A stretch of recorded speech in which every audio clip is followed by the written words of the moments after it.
got the power. All right, here we go now.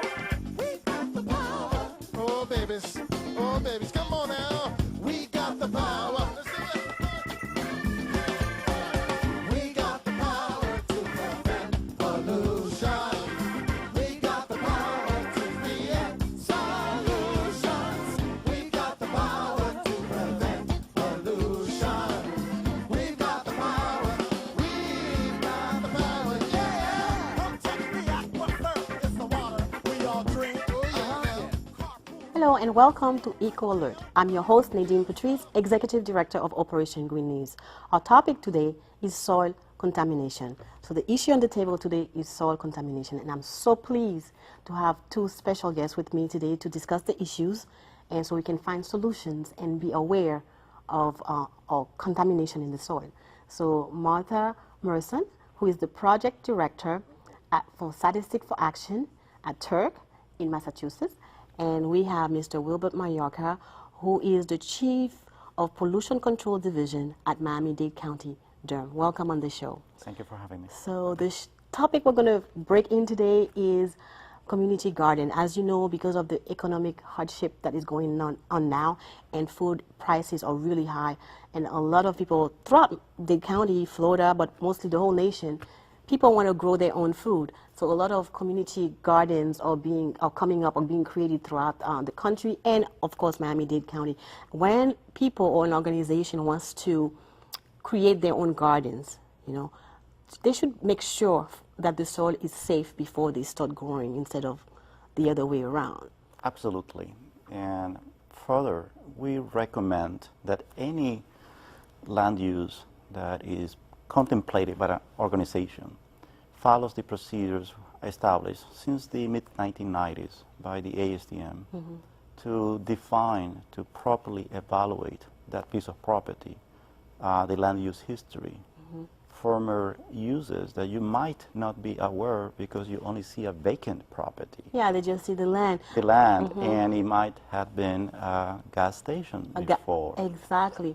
And therefore, with these guidance and procedures that are well established, you can determine the appropriate sampling methodology, what to sample for, what are the chemicals of concern for that property. Oh, and there.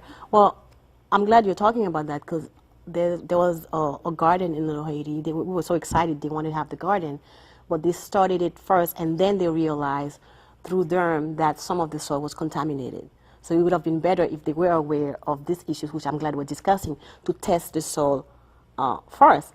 And also the other issue where there was a bigger garden that Operation Green News itself had, and that was many years ago. And until after many seasons did we realize that that property itself was a site for construction debris and stuff like that. So how dangerous could that be?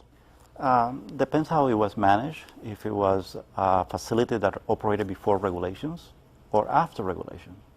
A lot of the concerns are with historical operations prior to regulations, because they did not have the permit, the operators, the training to not accept materials that shouldn't be disposed there.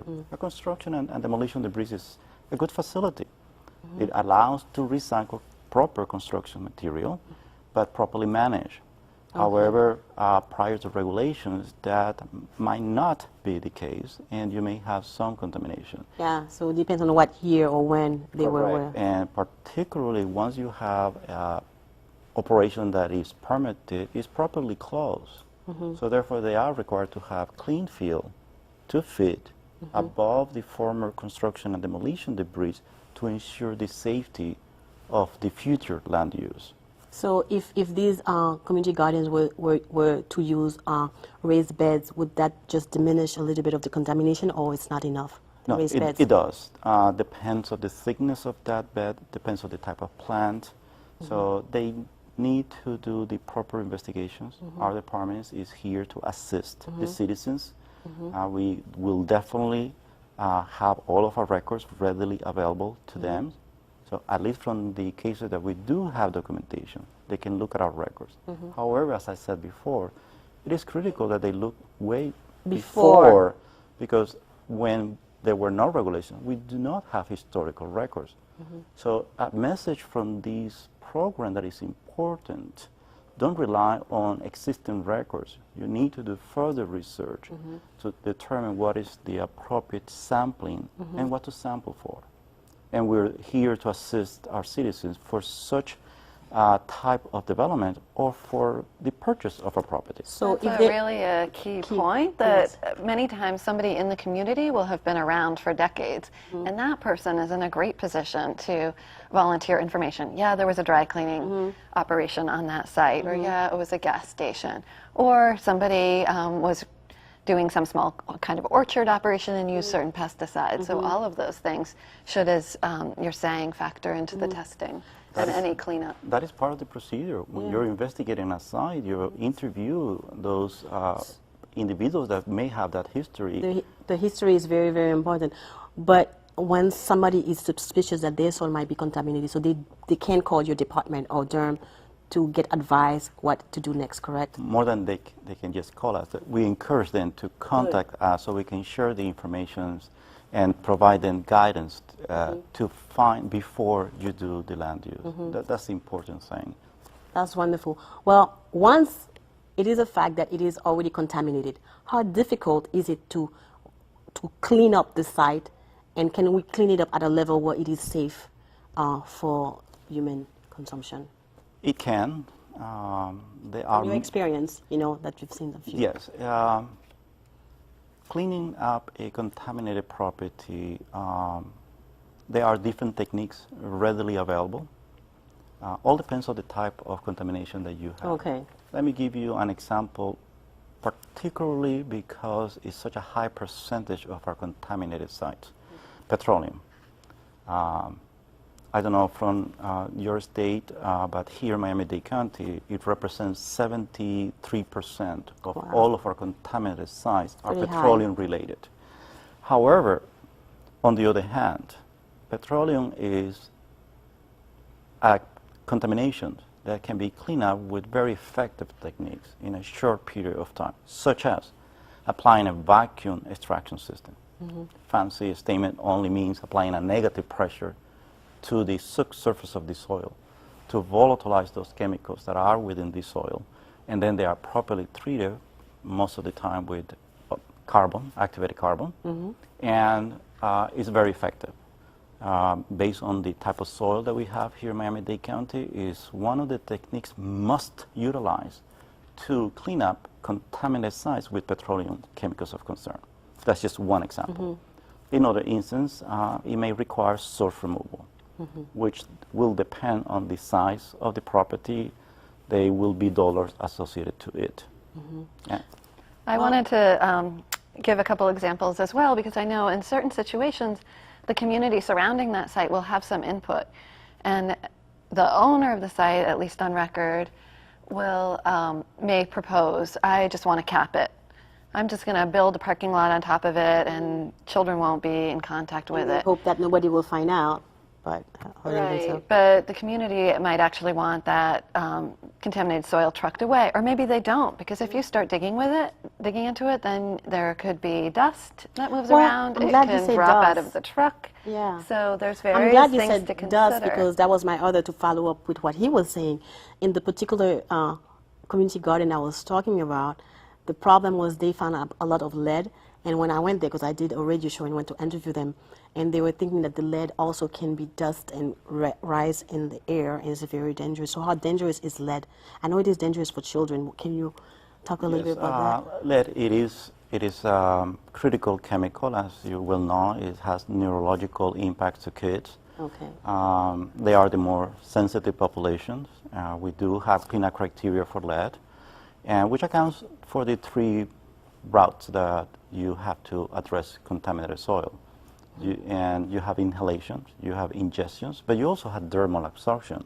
So these cleanup criteria ensures that you address all those 3 routes. However, to the point earlier about using a cap and engineering control, one advantage when it's done through the proper regulations is that, and you were referred to that people may not be aware. Yeah, Actually, that's when you use an engineering control, which it is allowed, and it's an appropriate technique properly designed, One further step that you have when it's implemented through our regulations is closed with conditions, is recorded into their deed, so any potential buyer knows that there's contamination, properly kept. But further, we implement what we call a closure permit.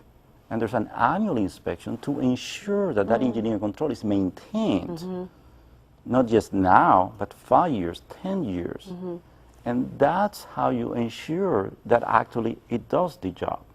Risk needs two elements. You need a chemical at a certain concentration, and you need an exposure.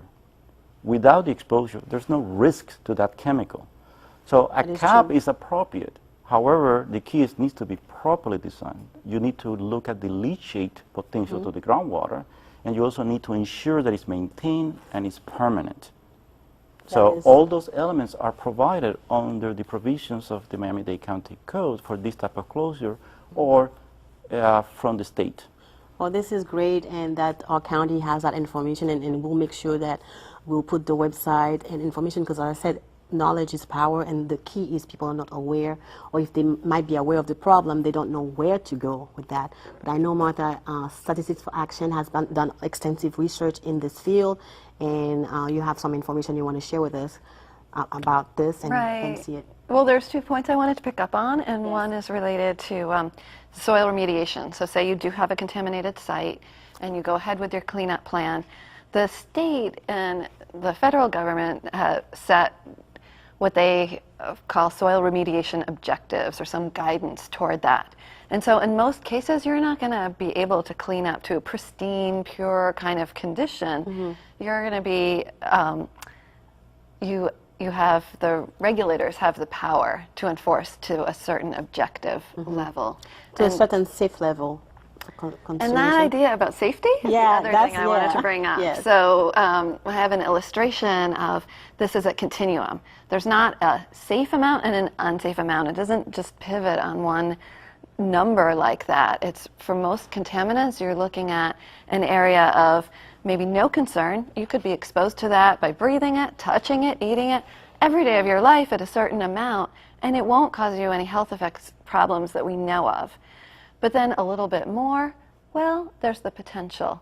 A little bit more than that, it's a concern. And then at a certain point, certain harm. And because we don't test on humans, we have to rely on lab animals, we have to rely on sort of what we glean from people's health records and hospital records, the cancer registry, to try to help make the best regulations that we can. But some of this drove me to ask a contact that I have in Massachusetts, Andy Friedman, to talk a little bit more about risk. And I know we have a little bit of video of me talking to him. And we're going to show it up now, the video. That's Great. wonderful.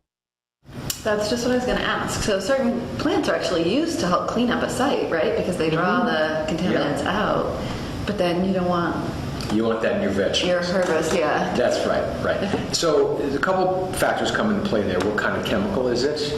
What kind of plant is it? Is it a potato that's in the ground, grows in the ground, tends to have more contact with the soil? Or is it a tomato that's up on a plant, that, you know, sitting above the ground on a plant? What are the chemicals that are involved? Are they something that get taken up by the roots and go into the plant or not?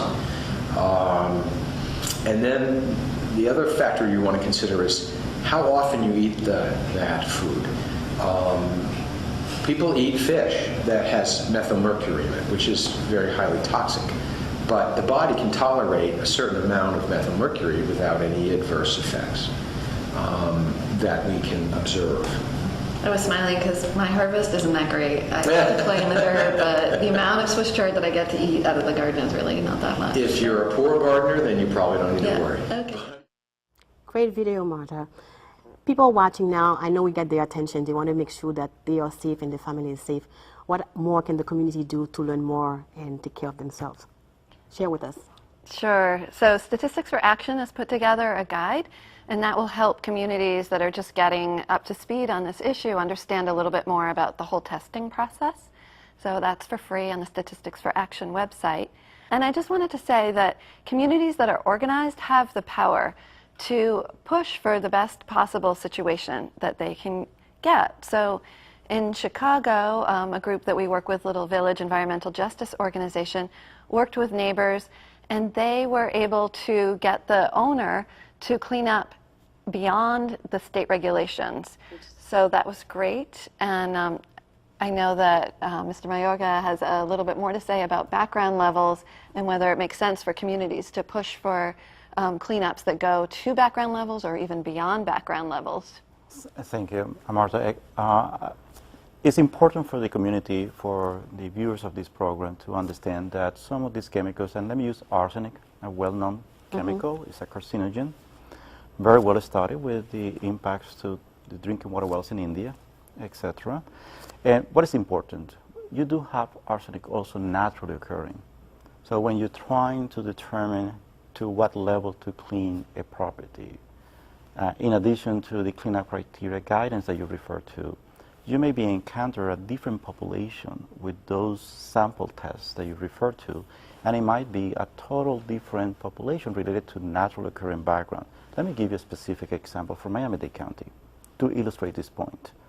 Arsenic in the Berry Islands, Virginia Key, Miami Beach, etc., they do have a natural occurring background. We took more than 50 samples, and we were able to determine that the best estimate of the mean is in the 5 milligram per kilogram. So you might be investigating a point source. What is a point source? A single clearly identified point of discharge, a former waste oil. And you may find arsenic, and you may assume that it's associated with that activity. It might. However, the ability of the evaluation of naturally occurring backgrounds will allow the entities and the citizens to understand the difference between the man-made illegal discharge versus a naturally occurring background where you have that throughout that community. So I think that's an important point to provide to the viewers. Great. Knowledge to make sure that the decision making is the right one. Yep.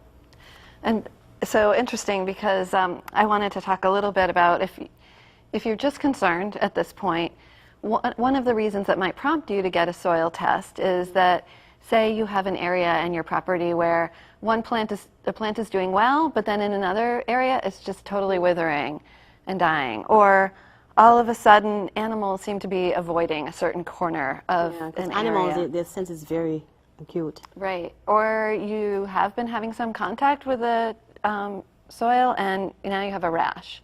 So there are some indicators that you should get soil testing. But if you're in that situation where you have a junkyard or you had a recent oil spill near your property or some dry cleaning solvent, something like that, and you push for testing, that just might not be up to you to go out with a trowel. You might need some expert help and some consultants. So that's the story that I wanted to tell about this little town in Vermont. In Vermont, okay. Right, and so I have a map, and it shows how the neighborhood and the houses really grew up around this junkyard. And the residents were kind of concerned that there were fluids from old cars. Wow. You know, could be leaking batteries, it could be the gasoline, it could be the air conditioning solvents. The batteries is a big problem here in Miami-Dade County also. People doing things from their backyard because we have people from the Caribbean, from different places, and they choose to do that. So just wanted to interject that here. That's one of the problems. So this, this community got some soil testing to happen. And from their perspective, maybe one of the most important things was, well, what's going on at the perimeter? Are we starting to see any increased levels? And it was helpful to have some kind of comparison data. So from the heart of the junkyard compared to the edges. And before we take a look at what some of those numbers were, I just want to remind people that when you get soil test results, you're looking at probably milligrams per kilogram. Or in some cases, if it's a very carcinogenic, toxic contaminant, it might be micrograms per kilogram, or they might call it parts per billion.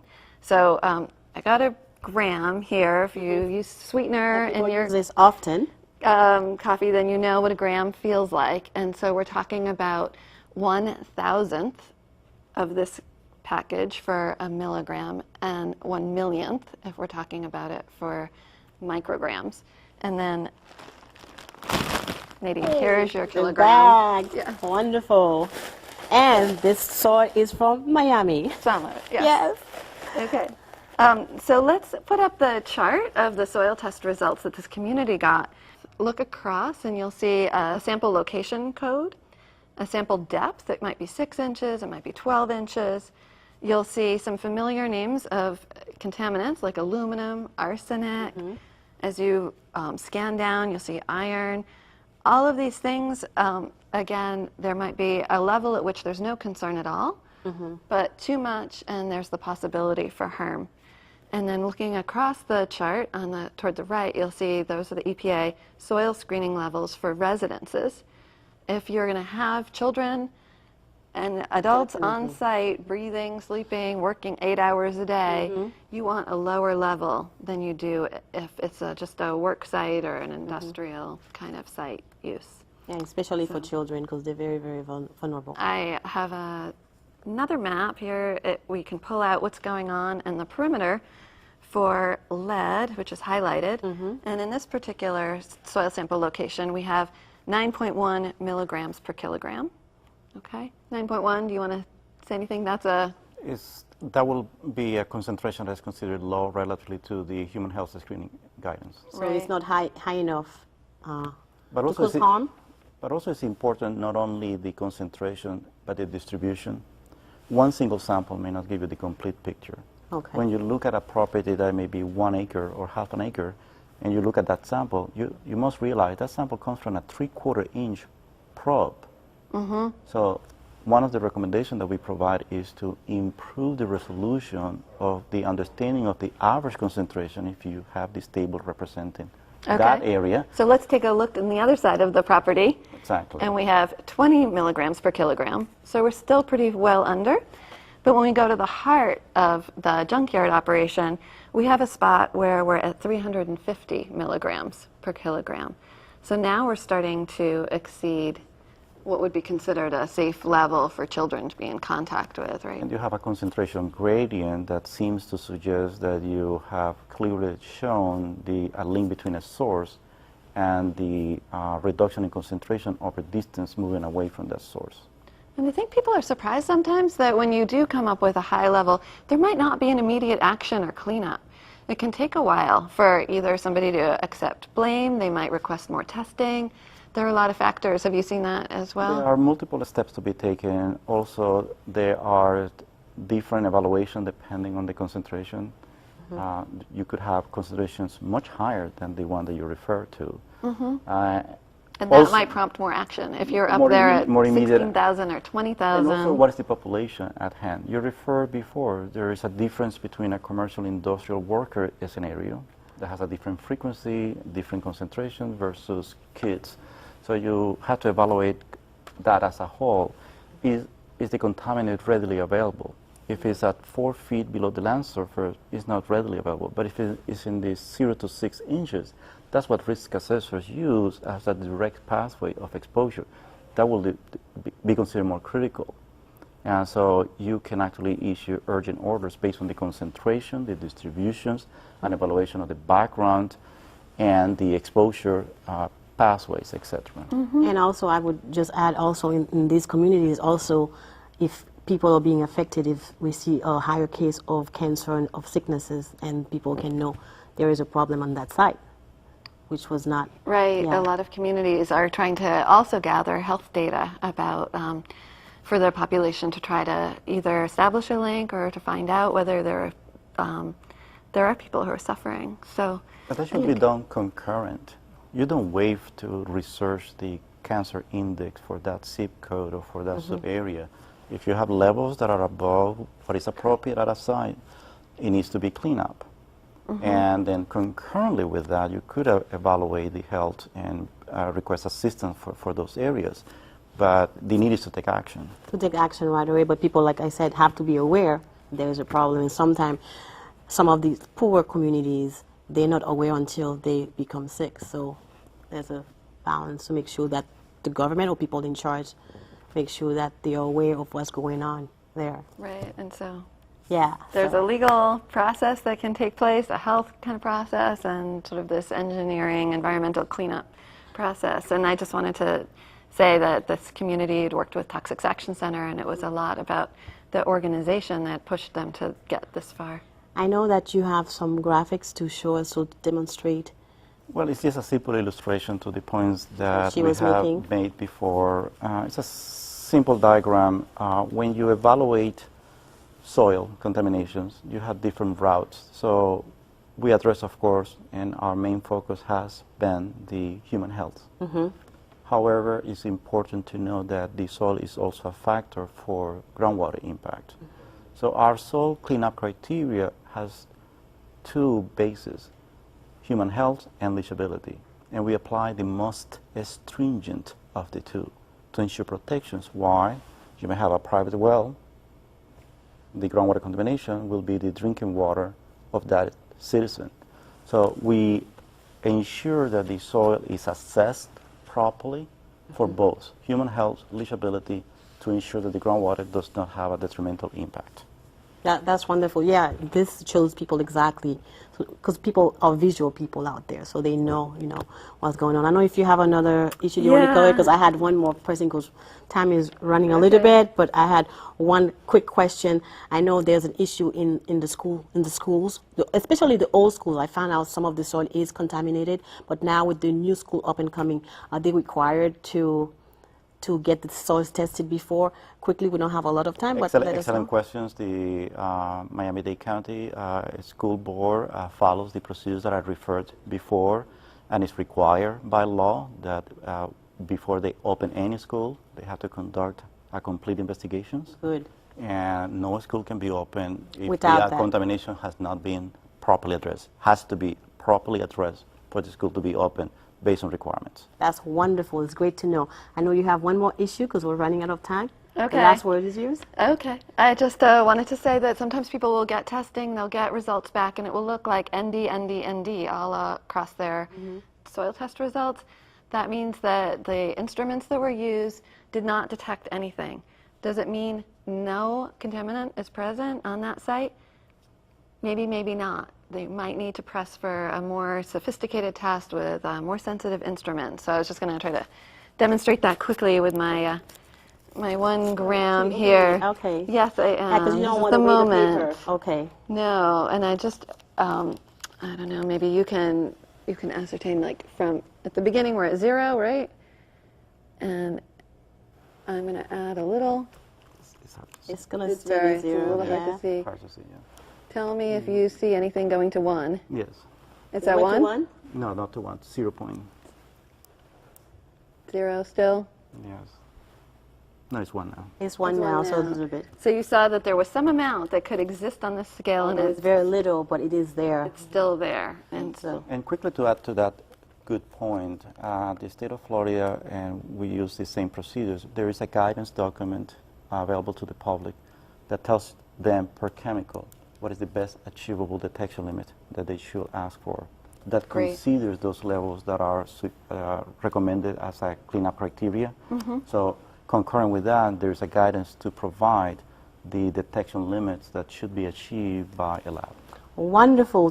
Time just ran really quickly when you're having fun, and you're learning so much about the issue to make sure that you protect yourself and your family.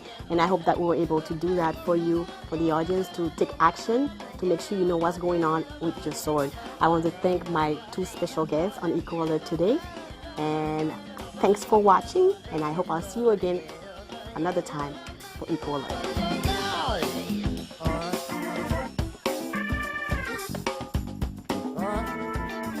Let me hear you say it. Let me say it now. We've got the power